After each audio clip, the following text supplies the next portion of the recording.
The snowfall began the morning Philip Anders buried his wife, and it did not stop for 3 days straight, covering the ranch in Wyoming territory with a blanket so thick that even the cattle seemed like gray ghosts moving through the white. That was 2 years ago in December of 1875, and Philip had not felt warmth in his bones since. He stood now in the barn of his ranch outside Cherry Creek, Wyoming, watching his 4 children attempt their morning chores with varying degrees of success. Samuel, the oldest at 14, mucked out the stalls with grim determination, his jaw set in a way that reminded Philip too much of himself. Lily, 12 years old, carried water buckets that were too heavy for her small frame, but she never complained. The twins, Jacob and Rose, both 9 years old, were supposed to be collecting eggs but instead were having a half-hearted snowball fight near the chicken coop. Philip should have stopped them. A proper father would have marched out there and reminded them of their responsibilities. But he found himself frozen in place, staring at their faces and seeing only the ghost of their mother in every smile, every gesture, every moment of joy that felt like a betrayal of his grief. "Papa, the fence on the north pasture is down again," Samuel said, appearing at his elbow with hay stuck to his coat. "I can ride out and fix it after breakfast." "No, I will handle it," Philip replied automatically. "But I can do it. I have been doing it." Philip looked at his son, really looked at him, and saw the exhaustion in his young face. Samuel had become a man before his time, shouldering burdens no boy should carry. Guilt twisted in Philip's chest, sharp and familiar. "We will go together then," he said finally. Samuel nodded and walked away, and Philip wondered when the easy conversation between them had died. Perhaps it had been buried alongside Mary, 6 feet under the frozen ground of the Cherry Creek Cemetery. The house smelled like burned porridge when they trudged inside, boots caked with snow. Lily stood at the stove, tears streaming down her face as she stirred a pot of blackened oats. "I am sorry, Papa," she whispered. "I was helping Rose with her reader and I forgot about breakfast, and now it is ruined." Philip moved past her to the stove, his movements mechanical. "It is fine. We will scrape off the top. The bottom is still good." But it was not fine. Nothing had been fine for 2 years. They ate their meals in silence, wore clothes with missing buttons, and lived in a house that grew colder despite the fire always burning in the hearth. Philip worked from sunup to sundown, trying to outrun his grief, while his children raised themselves in the spaces he left empty. That afternoon, Philip rode into Cherry Creek for supplies. The town was small, just a main street with a general store, saloon, church, and a handful of other buildings huddled together against the Wyoming wind. The proprietor of the general store, a portly man named George Hamilton, greeted him with a sympathetic smile that Philip had learned to hate. "Philip, good to see you. How are the children managing?" "Well enough. My wife was saying just yesterday that Lily probably needs a woman's guidance, growing up so fast, that one." Philip grunted and handed over his list. He did not want to discuss his children with George Hamilton or anyone else in this town. Their pity felt like acid on his skin. He was loading supplies into his wagon when he heard the commotion near the church. A small crowd had gathered, and Reverend Thomas was speaking in his booming voice about Christian charity and helping those in need. Philip would have ignored it entirely, but he caught a glimpse of someone standing beside the Reverend, a woman he had never seen before.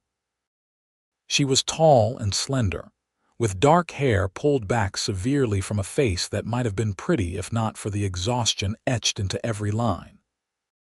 She wore a traveling dress that had seen better days, and she held herself with a strange combination of pride and desperation that caught Philip's attention despite himself.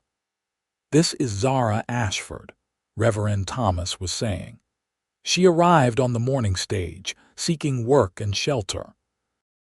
I am asking if anyone in our community might have need of a housekeeper or cook.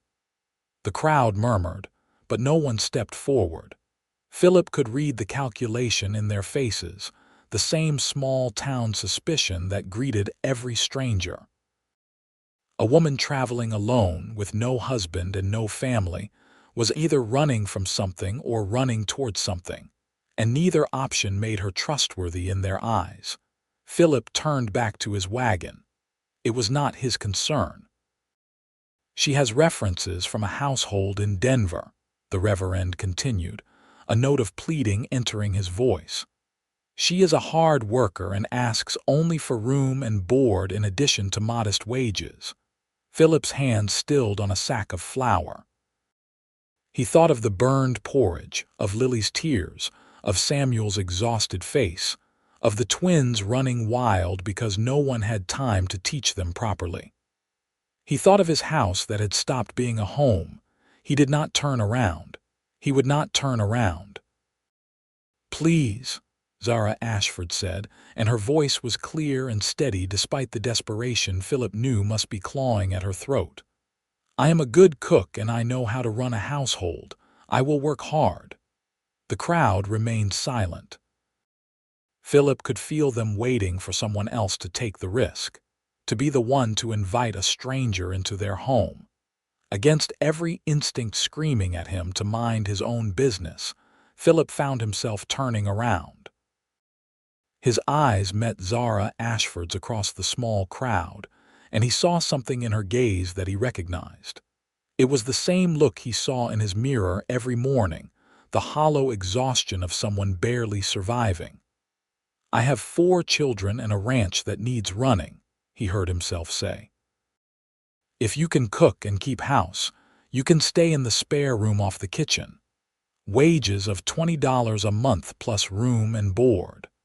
The crowd turned to stare at him, and Philip could already hear the gossip that would spread through Cherry Creek like wildfire. Philip Anders, barely 2 years a widower, taking in a strange woman. The scandal would keep them talking for months. Zara Ashford's eyes widened, and for a moment Philip thought she might cry. Instead, she lifted her chin higher and nodded. "Thank you, Mr. Anders. You will not regret this." He already regretted it, but he simply gestured to his wagon and said, "I am leaving now. Get your things." She had only a single worn carpetbag, which she clutched to her chest as she climbed onto the wagon seat beside him. Philip did not speak as they left Cherry Creek behind, and Zara seemed content with the silence. The snow had started falling again, light flakes that caught in her dark hair. "I should tell you about the children," Philip said finally, when the ranch came into view. "Samuel is 14 and thinks he is the man of the house.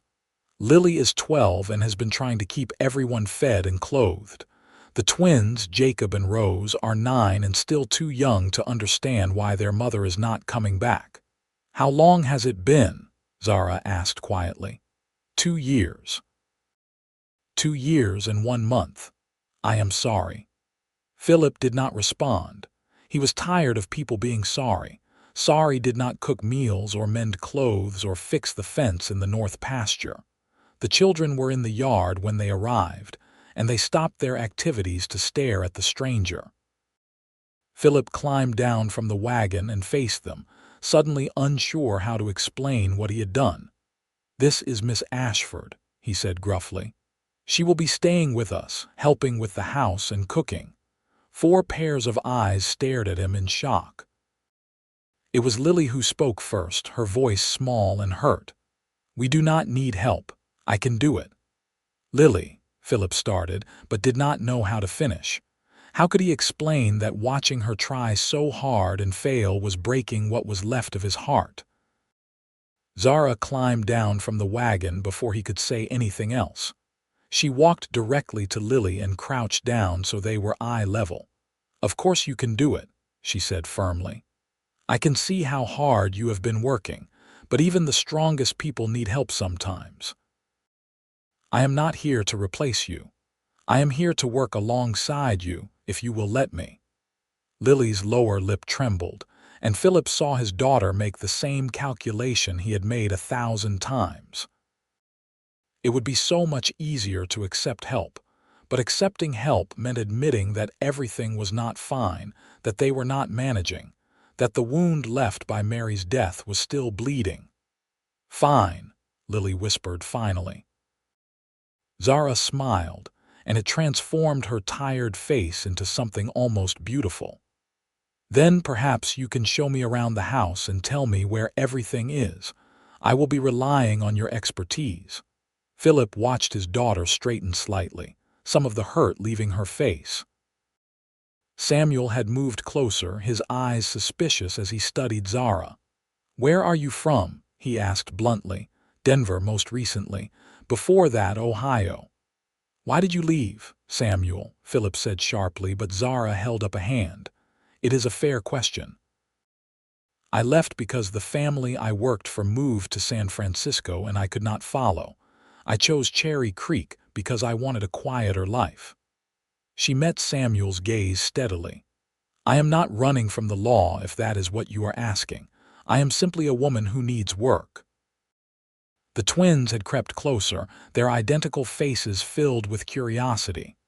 Rose, always the bolder of the two, tugged on Zara's skirt. "Can you make cookies?" she asked. "Rose, that is rude," Lily said quickly, but Zara laughed. "Yes, I can make cookies. I can make snickerdoodles and ginger snaps and sugar cookies, but only if there are ingredients and only if all the chores are done first." Rose's face lit up, and even Jacob smiled shyly. Philip felt something tight in his chest loosen just slightly. He grabbed Zara's carpetbag from the wagon. "Come inside. I will show you where you will be sleeping." The house was cold despite the fire, and Philip saw it through fresh eyes as he led Zara through the main room. Dirty dishes were stacked in the kitchen, laundry was piled in corners, and dust covered every surface. It looked like it was a house where no one had the time or energy to make it a home. The room off the kitchen was small, barely big enough for a narrow bed and a dresser, but it had a window that looked out over the eastern pasture and a door that could be closed for privacy. "It is not much," Philip said. "It is perfect," Zara replied, setting her carpetbag on the bed. "Thank you, Mr. Anders. Philip is fine," she nodded. "Then you should call me Zara." He left her to settle in and returned to the barn, needing the familiar rhythm of work to settle his nerves. What had he been thinking, bringing a stranger into his home? The children were already struggling, and now he had added another complication to their lives. But that evening, when he came in from the barn, the house smelled like roasted chicken and fresh bread. The kitchen had been cleaned, the dishes washed and put away. Lily was setting the table with a tablecloth he had forgotten they owned, and the twins were sitting at the table with clean faces and combed hair. Zara stood at the stove, stirring gravy in a pan, and she turned when she heard his footsteps. "Supper is ready. I found a chicken in the coop that had stopped laying, and there were potatoes and carrots in the root cellar." Philip could only nod, overwhelmed by the simple domesticity of the scene. When was the last time his house had smelled like this? When was the last time his children had sat at the table with anticipation instead of dread? They ate together, and the food was the best thing Philip had tasted in 2 years. The chicken was tender, the bread was fluffy, and the gravy was rich and savory. He watched his children eat with an enthusiasm he had almost forgotten they possessed. "This is really good," Samuel said, and though his voice was grudging, Philip heard the approval underneath. "Thank you," Zara replied. "Lily helped me find everything. She has kept a well-organized kitchen." Lily blushed with pleasure, and Philip felt another piece of the ice around his heart crack. After dinner, Zara produced a deck of cards and taught the twins a game that had them laughing and shouting. Samuel retreated to his corner with a book, but Philip noticed he kept glancing over at the table. as if he wanted to join but did not know how to let himself be young again. Philip sat in his chair by the fire, ostensibly reading the newspaper from town, but really watching this stranger weave herself into the fabric of his family with an ease that should have frightened him. Instead, he felt something that might have been hope, fragile and tentative. When the children finally went to bed, Zara began cleaning up from the card game. Philip stood and moved to help her, and their hands brushed as they both reached for the same cup. Zara pulled back quickly, a flush rising in her cheeks. "I am sorry," she said. "For what?"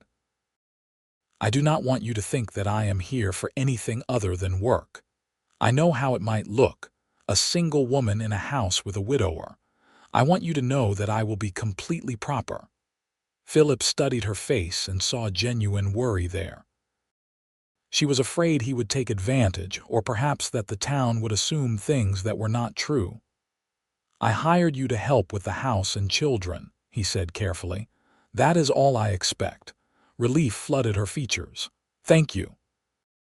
She finished cleaning quickly and retreated to her small room, closing the door firmly behind her. Philip sat by the dying fire for a long time, listening to the sound of his children sleeping peacefully for the first time in months, and wondering what he had brought into his home. The first week passed in a blur of adjustments. Zara rose before dawn to start breakfast, and Philip would find her already in the kitchen when he came in from the morning chores.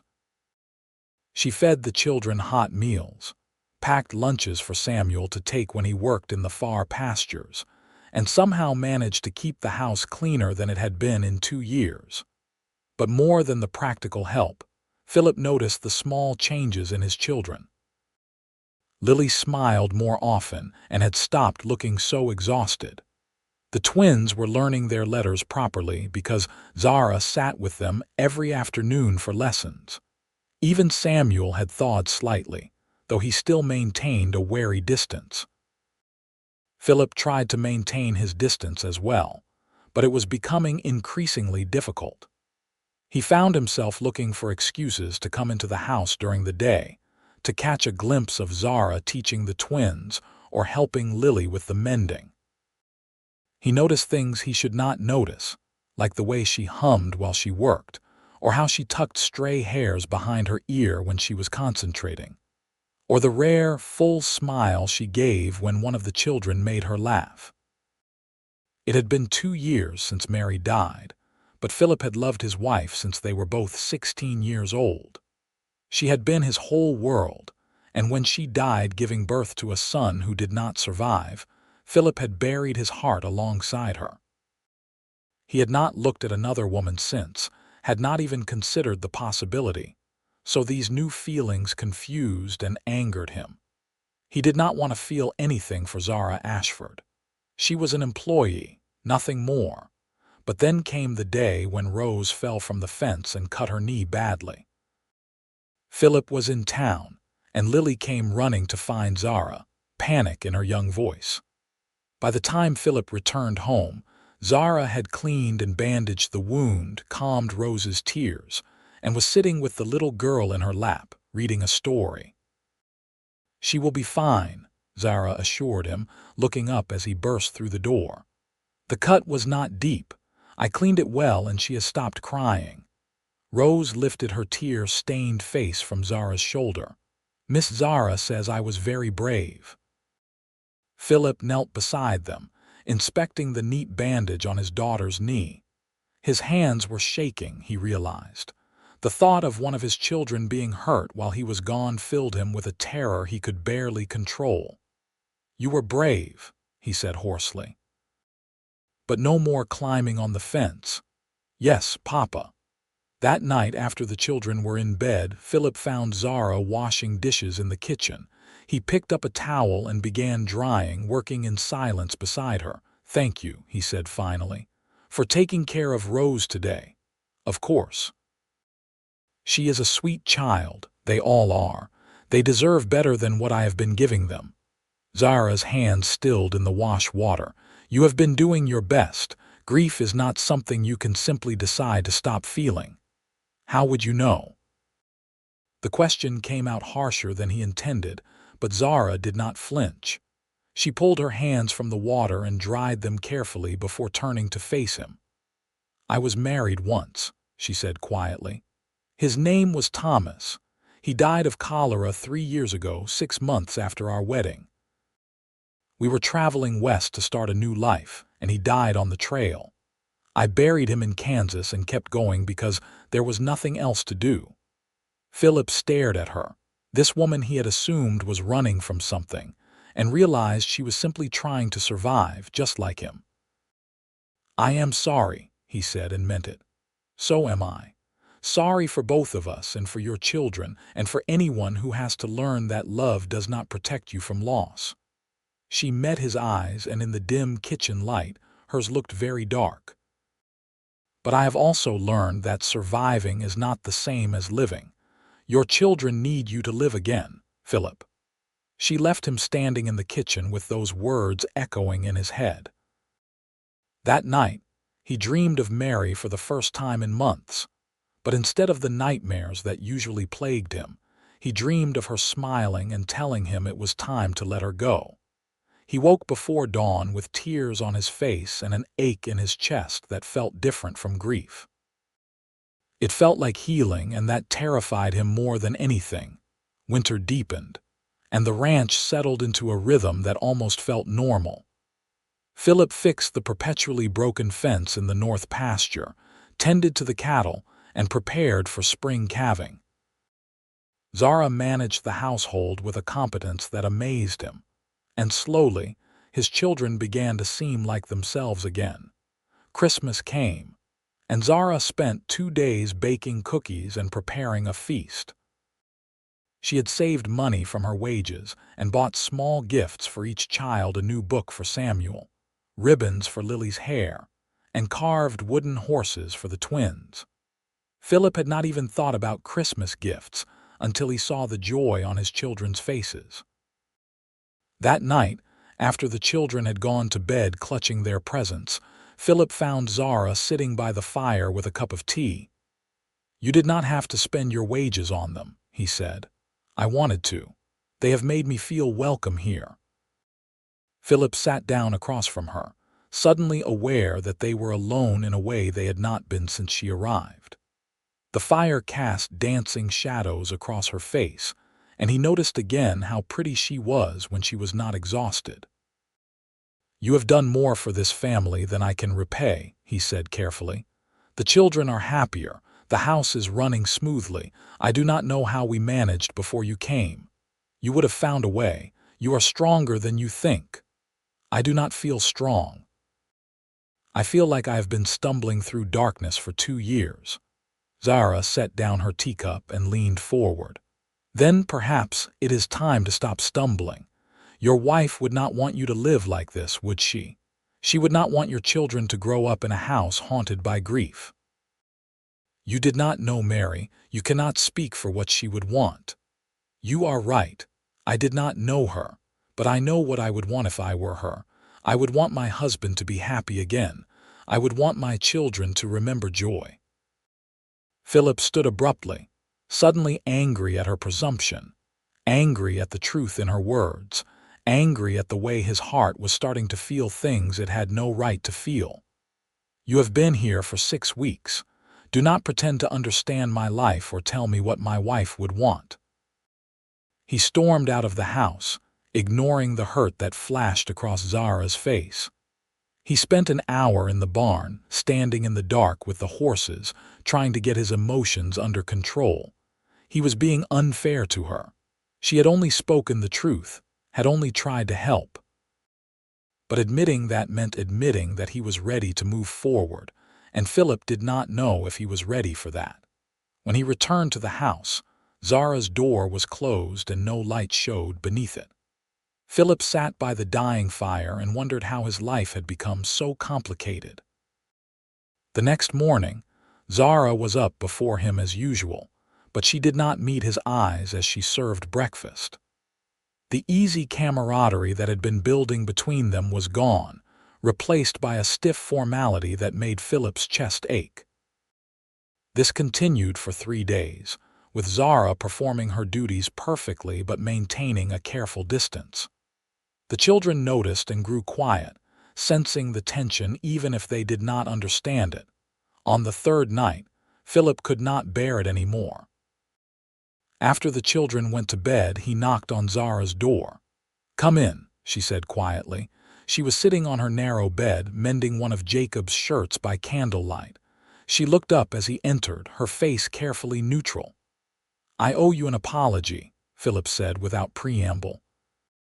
"You were only trying to help and I was cruel. I am sorry." Zara set down her mending. "You were not cruel, you were honest. I overstepped. This is your home and your family, and I am just an employee. I should not have presumed to know what is best." "No, you were right. Mary would want us to be happy.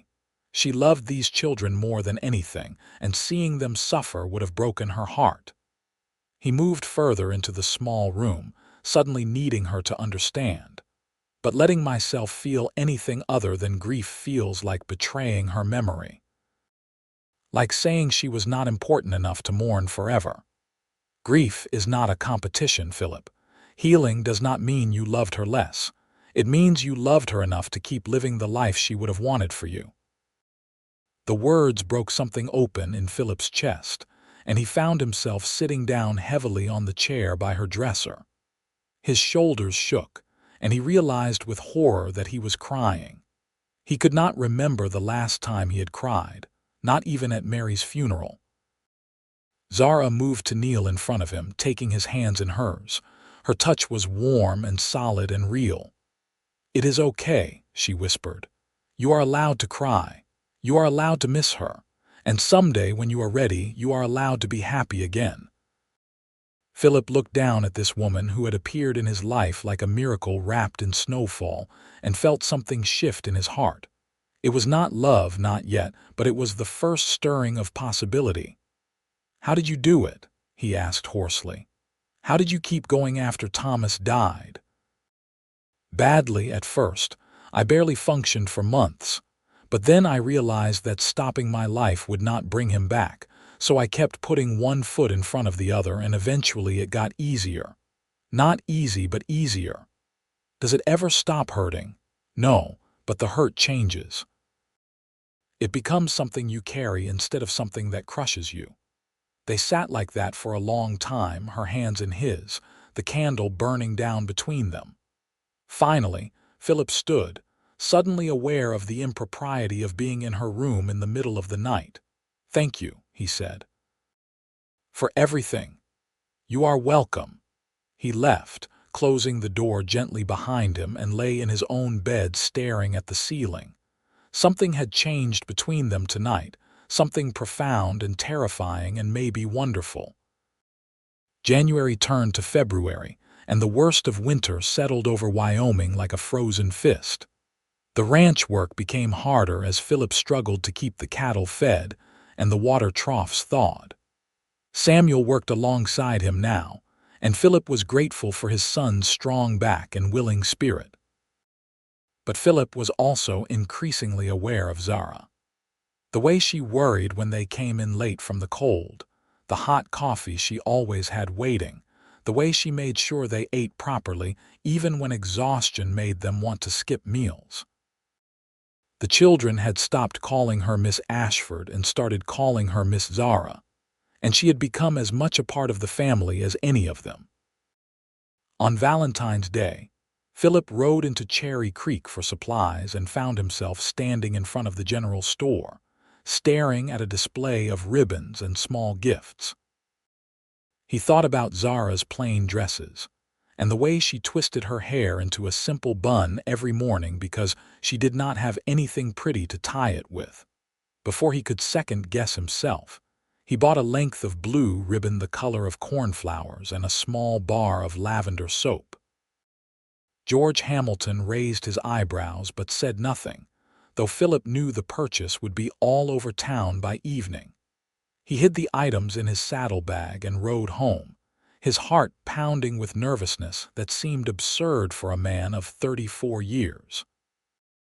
But when he got home and the evening settled and the children went to bed, he found himself knocking on Zara's door again. She opened it, surprise on her face. "Is something wrong?" "No, I just wanted to give you something." He held out the ribbon and soap, suddenly feeling foolish. "It is not much, but I noticed you did not have anything pretty and I thought maybe you would like them." Zara stared at the gifts, her eyes going wide. "Philip, I cannot accept these. It would not be proper." "Why not? I give the children gifts. You are part of this household." "It is different and you know it." But her fingers reached out to touch the ribbon, stroking the soft silk with something like longing. "Please," Philip said. "It is just a ribbon and some soap, nothing more." Slowly, Zara took the gifts, clutching them to her chest. "Thank you," she whispered. "No one has given me anything in a very long time." "Then I have been selfish. You have given us so much." Their eyes met, and Philip saw his own confusion and hope reflected back at him. He wanted to say more, to tell her that she had become important to him in ways that had nothing to do with cooking and cleaning. But the words stuck in his throat, tangled up with guilt and fear and the memory of Mary. "Good night, Zara," he said instead. "Good night, Philip." He left before he could do something foolish, like kiss her. But he thought about it, lying in his bed that night. He thought about what it would be like to have permission to care about someone again, to let himself hope for a future that held more than just survival. The next morning, Zara came to breakfast with the blue ribbon woven through her dark hair, and Philip could not stop looking at her.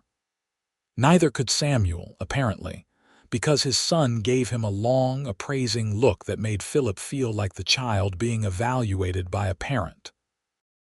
Later, while they worked on repairing the barn roof, Samuel spoke without looking at him. "You like her, Miss Zara." It was not a question, and Philip saw no point in denying it. "Yes, Mama has been gone for 2 years. I know. I think she would be okay with it, with you being happy again." Philip nearly fell off the roof. He stared at his son, this boy who had grown up too fast, and saw understanding in his young face. "You think so?" "Yeah. She used to say that love was not something you could use up, that there was always more if you were brave enough to find it." Samuel hammered in a nail with more force than necessary. "Besides, Miss Zara is good for us, for all of us. Rose does not have nightmares anymore. Lily is not always so tired. Jacob is learning to read, and you actually smile sometimes now. When did you become so wise? Somebody had to grow up." "You were too busy being sad." The words were matter of fact, without malice, but they cut deep. Philip set down his hammer and looked at his son properly. "I am sorry, Samuel, for making you carry burdens that should have been mine. I am not. It made me stronger." Samuel met his eyes. "But I am glad we do not have to do it alone anymore. So if you like Miss Zara and she likes you, then you should do something about it. Life is too short to be miserable all the time." Philip reached over and pulled his son into a rough hug, and for once Samuel did not pull away. March arrived with the promise of spring, though snow still covered the ground. The cattle were growing restless, and Philip knew calving season would start soon. It would be the busiest time of year, with long days and short nights and constant vigilance. But for now, there was a brief lull, and Philip found himself with an unexpected afternoon free.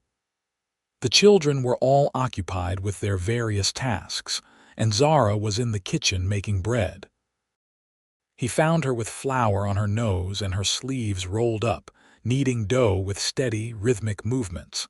She looked up and smiled when she saw him. "Did you need something?" "No, I just wondered if you would like to take a walk. The sun is out and it is almost warm." Surprise flickered across her face. "What about the bread? It will keep for an hour." She hesitated, then nodded. "Let me get my shawl." They walked across the ranch, their boots crunching in the old snow. The sun was indeed warm on their faces, the first real hint that winter would eventually end. Philip realized he had not taken a walk simply for pleasure in years. There had always been too much work, too much to do. I used to walk every evening with Mary, he found himself saying. Right after supper, while the children played, we would walk down to the creek and back, talking about everything and nothing. That sounds nice. It was. She was my best friend. I could tell her anything. He stopped walking and turned to face Zara.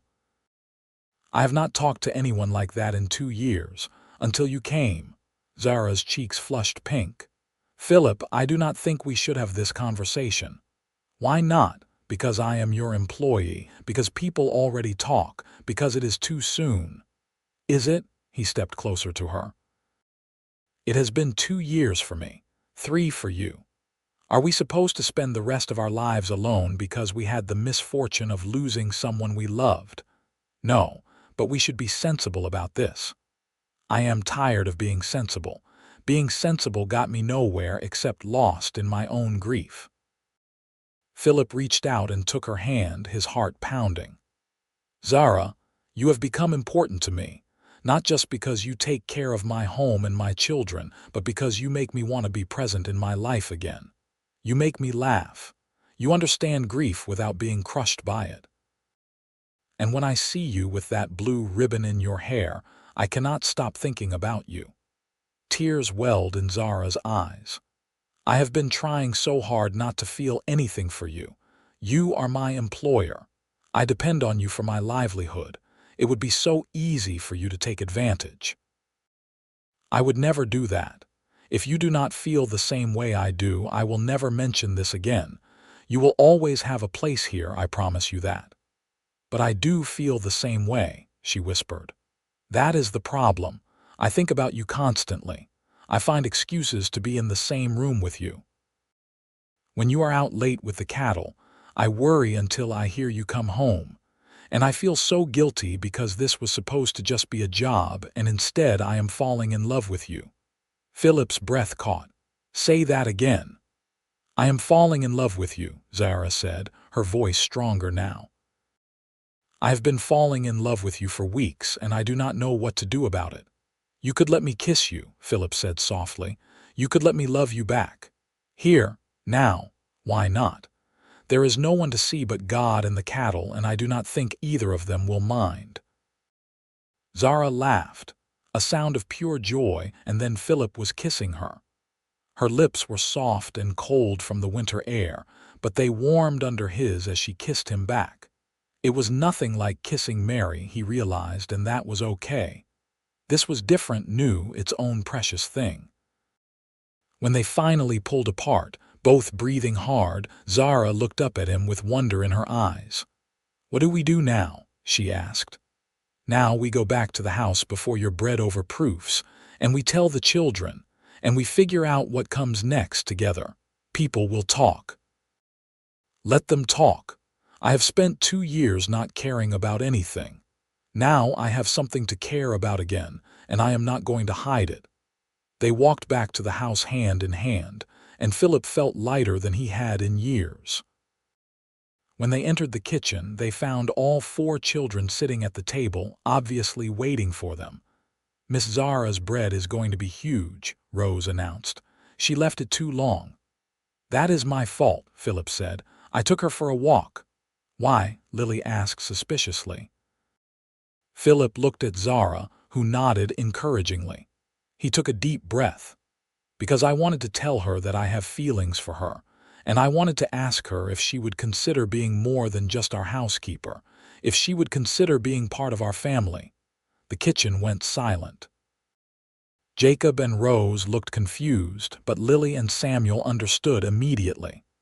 Lily's face went through a series of rapid emotions, ending on something that looked like cautious hope. You want to marry her? Samuel asked. Eventually, if she will have me. But I wanted you all to know what my intentions are.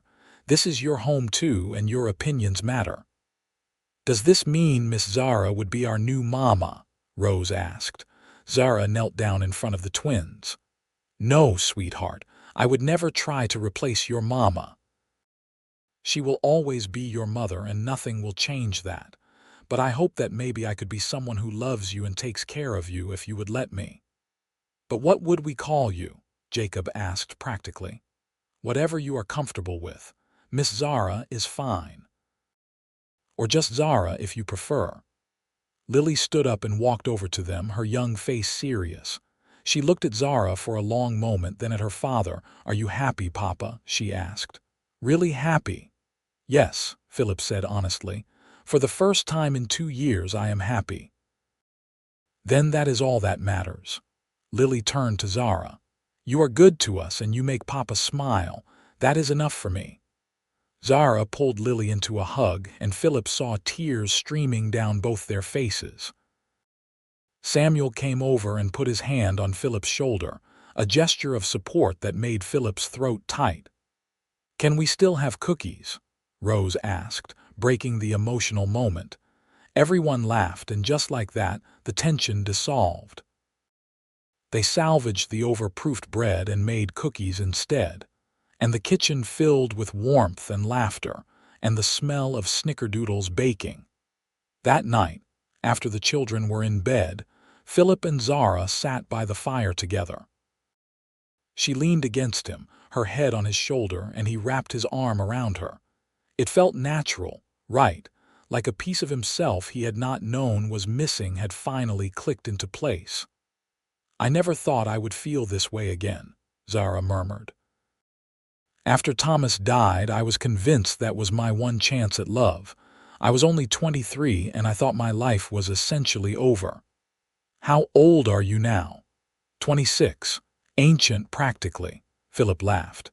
"If you are ancient, what does that make me at 34, positively decrepit?"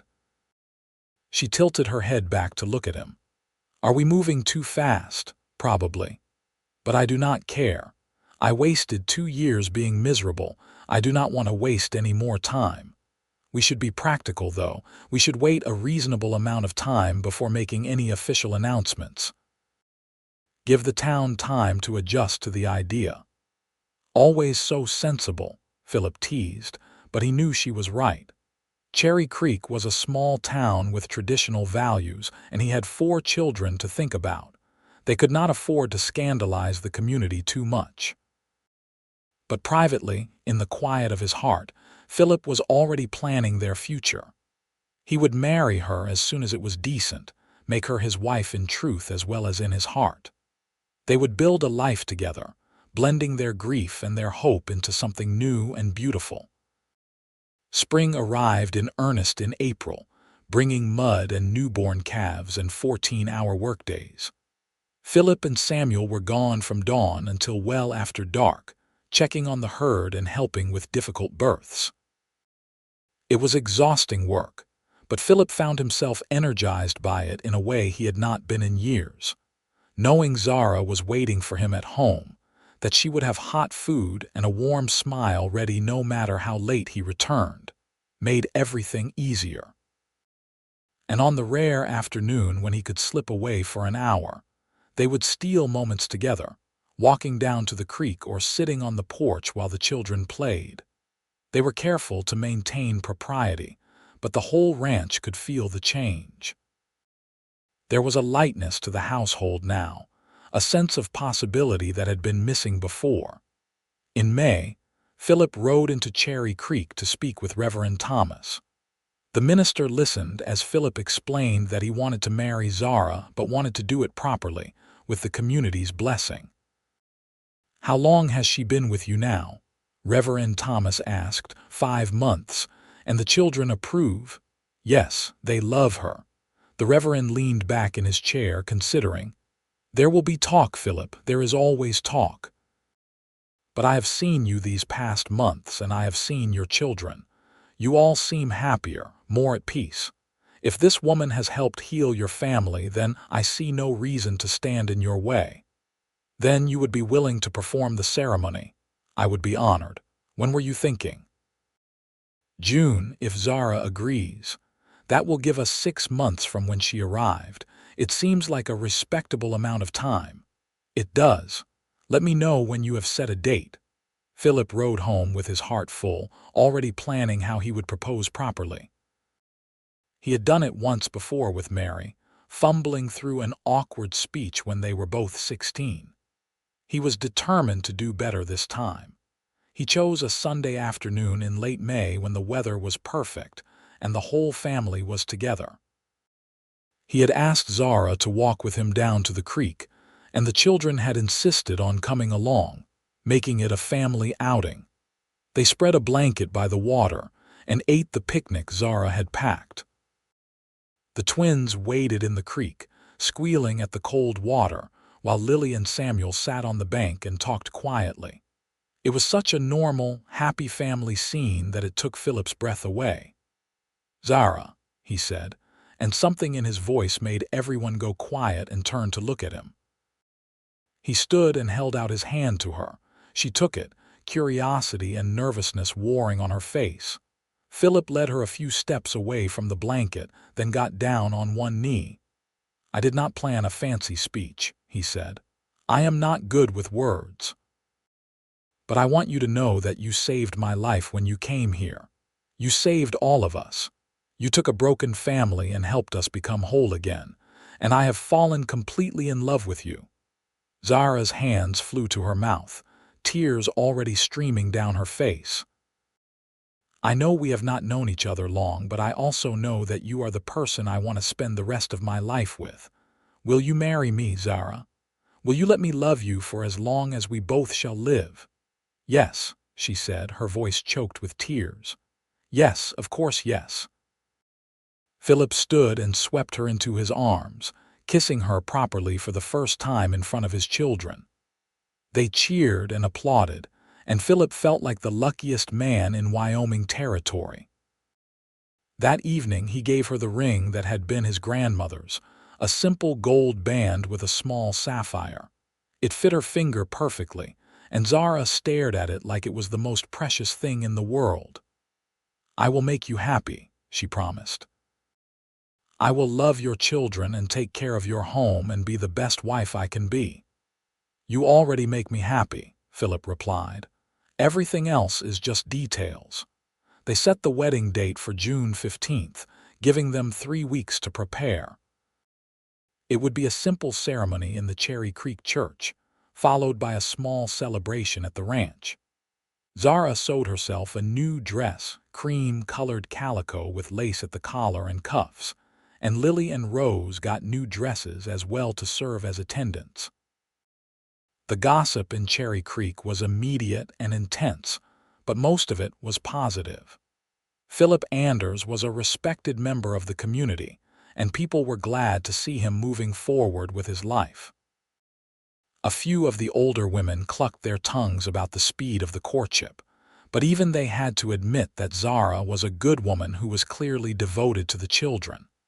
The night before the wedding, Philip lay awake thinking about Mary. He had loved her with all his heart, and her death had nearly destroyed him. But Zara was right. Healing did not mean he loved Mary less. It meant he was brave enough to love again. "I hope you approve," he whispered into the darkness. "I think you would have liked her. She loves our children almost as much as you did." He felt no response, but he had not expected one. Some things had to be taken on faith. The wedding day dawned clear and beautiful, the sky an endless blue. Philip stood at the altar in his best suit, watching as Zara walked down the aisle toward him. She looked beautiful, her dark hair crowned with wildflowers that Rose had picked that morning, her face radiant with joy. His children sat in the front row, all of them dressed in their Sunday best. Samuel gave him a subtle thumbs up, and Philip had to suppress a smile. When Zara reached him and took his hands, he felt like he could face anything as long as she was beside him. Reverend Thomas kept the ceremony short and sweet. When it came time for the vows, Philip spoke from his heart. "I promise to love you and honor you all the days of my life. I promise to be faithful and true, to support your dreams and dry your tears. I promise to be the husband you deserve and to build a life with you that honors both our pasts and embraces our future."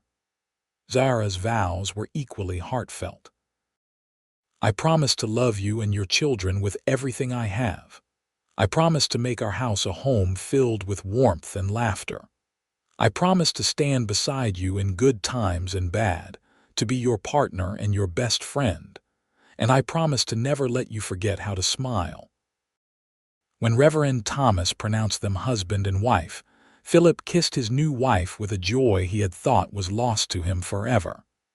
The small church erupted in applause, and his children rushed forward to hug both of them. The celebration at the ranch was everything Philip could have hoped for. Neighbors brought food and well wishes. The children ran wild with their friends, and music filled the air as someone produced a fiddle. Philip danced with his wife, with his daughters, with every woman who asked, and felt his heart might burst from happiness. That night, after the guests had left and the children were asleep, Philip and Zara finally had time alone. She had moved her things from the small room off the kitchen into his bedroom, their bedroom now, and it felt both strange and wonderful to have her there. "Are you nervous?" Philip asked gently. "A little," Zara admitted. "It has been 3 years since Thomas died, and even then we were only married 6 months before he got sick.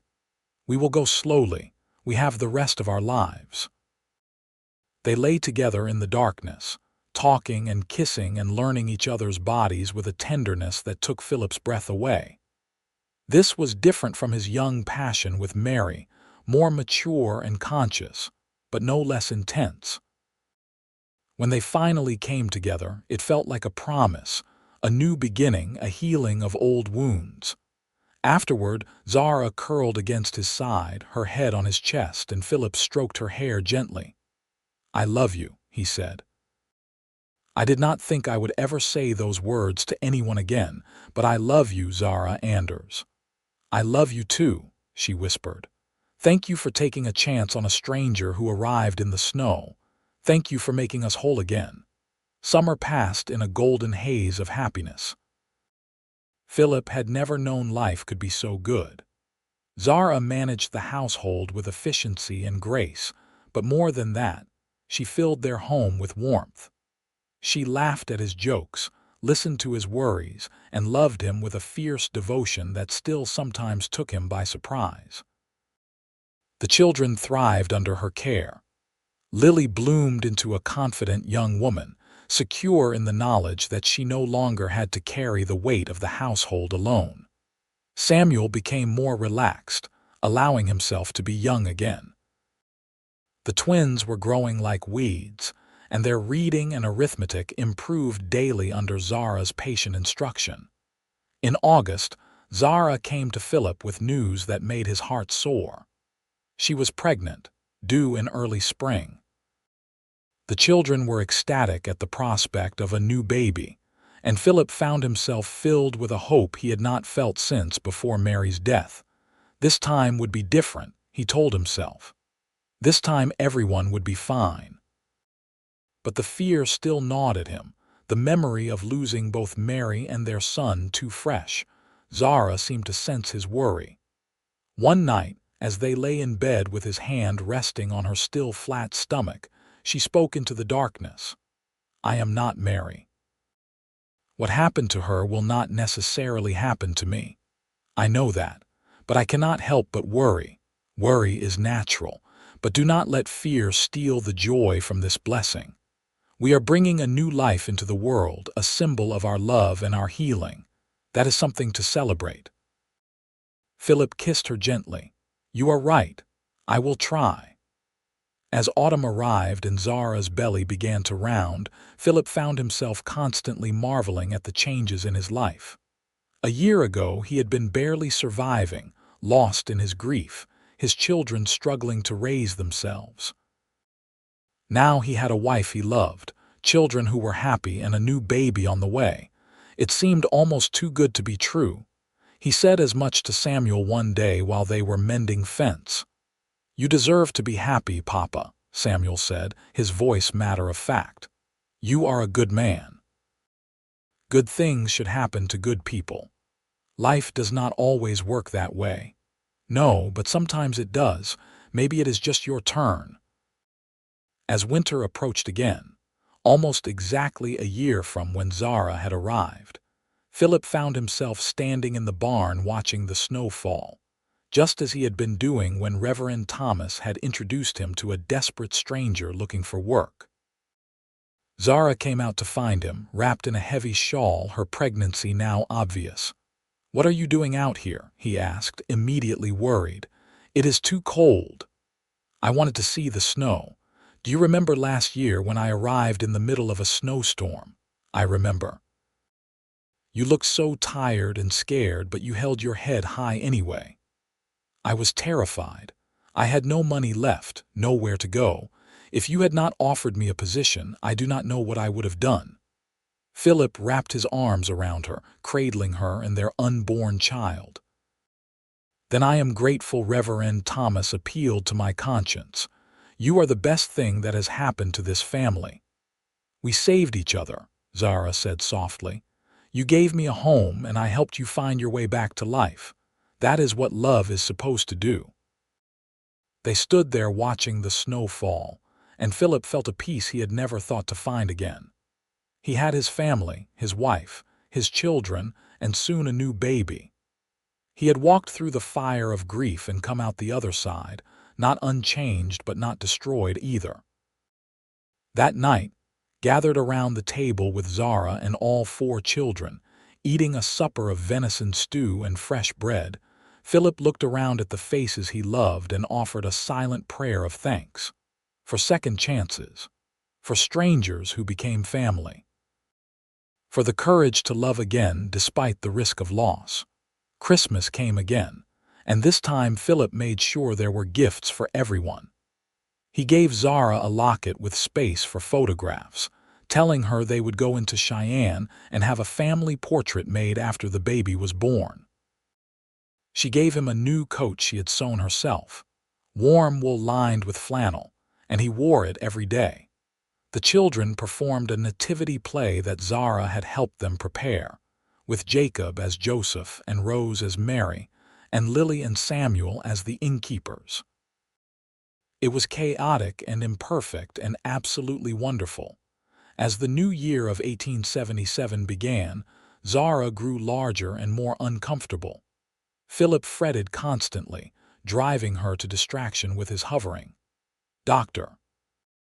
Harrison from Cherry Creek came out to the ranch twice to check on her and declared both mother and baby healthy. "Stop worrying so much, Philip," the doctor said kindly. "Your wife is young and strong. She is built for this." But Philip could not stop worrying until the day in early March when Zara went into labor. He sent Samuel racing for the doctor, and then spent the longest hours of his life pacing outside their bedroom while Mrs. Hamilton from town stayed with Zara. The children huddled together in the main room, their faces pale with worry. Lily held the twins close, and Samuel sat rigid in his chair, looking far older than his 15 years. They all remembered what had happened last time. When the baby's cry finally pierced the air, Philip nearly collapsed with relief. Mrs. Hamilton opened the door with a smile. "You have a son, Philip. A big, healthy boy, and your wife is tired but fine." Philip stumbled into the room and found Zara propped up in bed, exhausted but radiant, holding a tiny bundle wrapped in blankets. She looked up at him with tears streaming down her face. "Look at him," she whispered. "He is perfect." Philip sat carefully on the edge of the bed and looked down at his new son. The baby had a shock of dark hair and a red, wrinkled face, and Philip fell instantly and completely in love. "Can we bring the children in?" Zara asked. "They should meet their brother." The 4 children crowded into the room, their eyes wide as they looked at the tiny baby. Rose reached out tentatively to touch his little hand. "He is so small," she breathed. "He will grow," Zara assured her. "Just like you did. Would you like to hold him?" Philip supervised as each child took a turn holding their new brother, his heart so full he thought it might burst. When it was Samuel's turn, his eldest son looked down at the baby with an expression of wonder. "What will you name him?" Samuel asked. Philip looked at Zara, and she nodded. They had discussed this at length. "His name is Thomas," Philip said. "Thomas Andrew Anders. After your late husband," he added to Zara, "and my father." More tears spilled down Zara's cheeks. "That is perfect." In the days that followed, the house took on a new rhythm built around the baby. Thomas was a good baby, sleeping and eating well, and Zara recovered quickly from the birth. Philip found himself waking in the night just to watch his wife nurse their son, marveling at the miracle of it all. Spring arrived in full, bringing green grass and wildflowers and the constant activity of ranch life. But now there were moments stolen to admire the baby, to watch him grow and change, to marvel at his first smile and the way he gripped Philip's finger with surprising strength. The older children were besotted with their baby brother. Lily helped Zara with the washing and cooking. The twins were always ready to fetch clean diapers or sing him songs when he fussed. Samuel whittled a set of wooden blocks, declaring that Thomas would need toys when he got bigger. One evening in May, when Thomas was 2 months old, the whole family sat outside watching the sunset. The baby was asleep in Zara's arms, and the older children were sprawled in the grass, tired from a day of play. Philip sat on the porch steps with his wife beside him and felt a contentment so deep it was almost painful. "Are you happy?" Zara asked softly. "More than I ever thought I could be again. You have given me everything. We gave each other everything." She leaned her head on his shoulder. Two broken people who found a way to be whole. "Do you ever miss your old life? Before all this?" Zara was quiet for a moment, thinking. "I miss Thomas sometimes. I wish he could have had the life we planned, but I cannot regret the path that led me here. This family, this life with you, it is more than I ever dreamed of when I was standing in the snow that day, desperate and alone." Philip kissed the top of her head. "I am glad you stayed. I am glad you asked me to." As summer arrived and Thomas grew chubby and alert, the ranch prospered. The cattle were healthy, the calves had all survived, and Philip had enough money to make some improvements he had been putting off.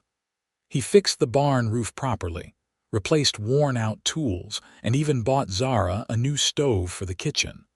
Life settled into a comfortable rhythm. Samuel was 16 now and doing the work of a man, talking about maybe buying some land of his own someday. Lily was 14 and had caught the eye of the blacksmith's son in town. The twins were 10 and growing out of their clothes as fast as Zara could sew new ones. And Thomas, at 5 months old, was the delight of the family, always smiling and gurgling and bringing joy to everyone who held him. On a warm August evening, Philip and Zara managed to steal a rare moment alone. They walked down to the creek, following the same path they had taken the day Philip had proposed. The water burbled over the rocks, and crickets sang in the grass. "Can you believe it has been almost 2 years since I arrived?" Zara asked. "Feels like forever and no time at all." "I know what you mean." She stopped walking and turned to face him. "I want you to know that you have made me happier than I have ever been. Every single day with you is a gift." Philip pulled her close, his hands resting on her waist. "I love you, Zara. I will love you until the day I die. And probably after that too. That is good because you are stuck with me now." They kissed as the sun set behind them, painting the sky in shades of orange and pink. When they finally pulled apart, Philip saw the future stretched out before them, full of possibility and promise. More children would probably come, and with them more joy and chaos. The children they had now would grow up and leave, starting families of their own. There would be challenges and heartaches along the way, because that was life. But they would face it all together, this family that had been broken and made whole again. "We should get back," Zara said reluctantly. "Lily will need help getting Thomas to bed." "In a minute." Philip held her a moment longer, committing this feeling to memory. The sound of the creek, the warmth of the evening air, the solid presence of the woman he loved in his arms. These were the moments that made life worth living. When they finally walked back to the house hand in hand, they found all 5 children on the porch. Samuel was holding Thomas, who was reaching for his big brother's face with chubby hands. Lily and the twins were playing some sort of card game that involved a lot of laughing and accusations of cheating. "Everything all right?" Philip called out. "Everything is perfect, Papa," Lily called back. And it was, Philip thought. It really was. The years that followed brought their own joys and challenges. Another daughter, named Mary after Philip's first wife with Zara's blessing, arrived 2 years after Thomas. Then another son, Daniel, 2 years after that. The house that had once felt empty was now bursting with life and noise and love. Samuel eventually did buy his own land, a small ranch adjoining Philip's property, and married a quiet girl from town. Lily married the blacksmith's son when she turned 18, and they set up house in Cherry Creek.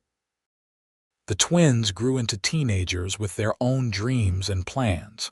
But through it all, Philip and Zara remained the center, the foundation upon which the family was built.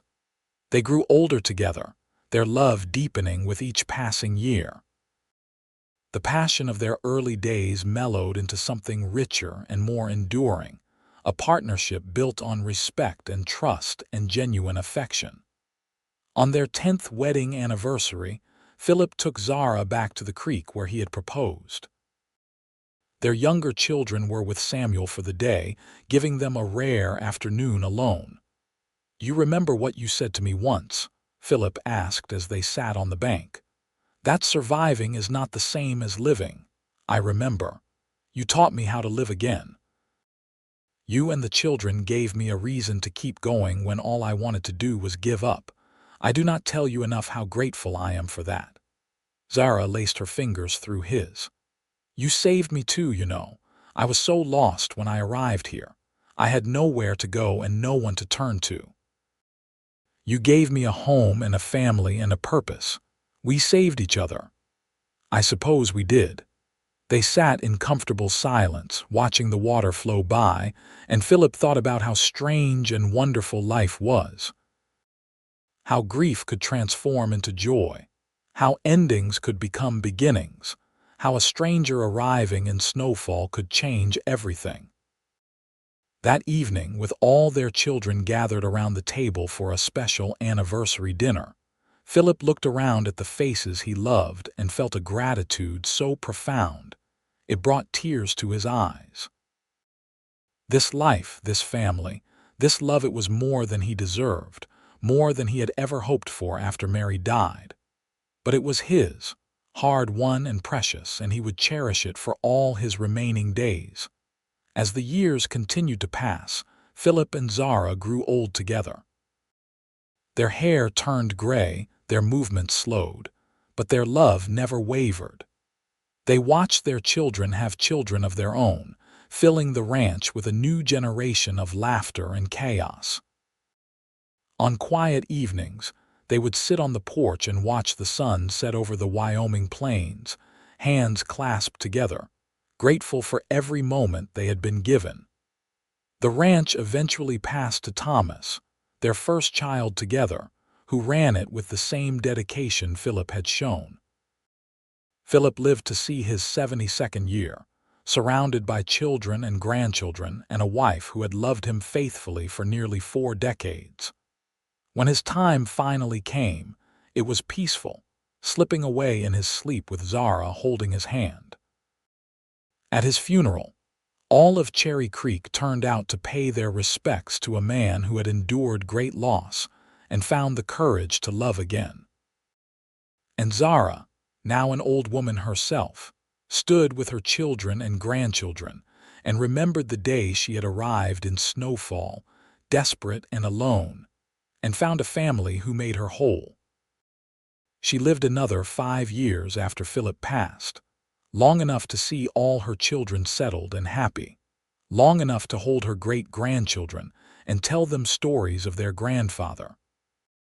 And when her time came, Her children buried her next to Philip in the Cherry Creek Cemetery, under a stone that read "Beloved Wife and Mother," who arrived in Snowfall and brought the warmth of spring. The ranch continued on, passed down through generations, and the story of Philip and Zara became family legend. The tale of how a grieving cowboy and a desperate stranger found each other in the depths of winter and built a love that lasted a lifetime, healing a broken family and creating something beautiful from their shared pain. Because that is what love does in the end. It heals. It transforms. It makes whole what was broken. And sometimes, if you are very lucky, it arrives in Snowfall when you need it most and changes everything.